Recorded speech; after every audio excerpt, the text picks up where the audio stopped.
Hello viewers, welcome to the Tech Library. We have a brief tutorial for you on how to view TikTok inbox as we begin. New to TikTok or was about to forget? Again, we are here for you. Scroll down.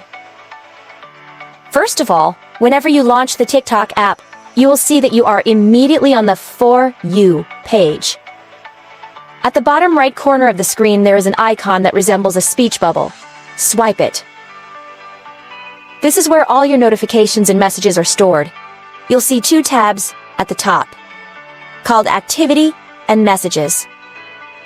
To access the Messages, tap on Messages here. You can see all your conversations and any pending messages you may have.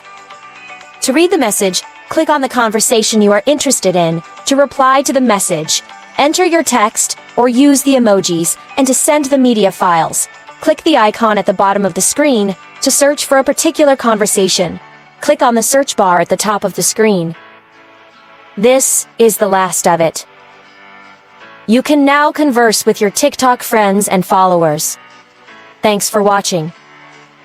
If you enjoyed it, like the video and subscribe to Tech Library.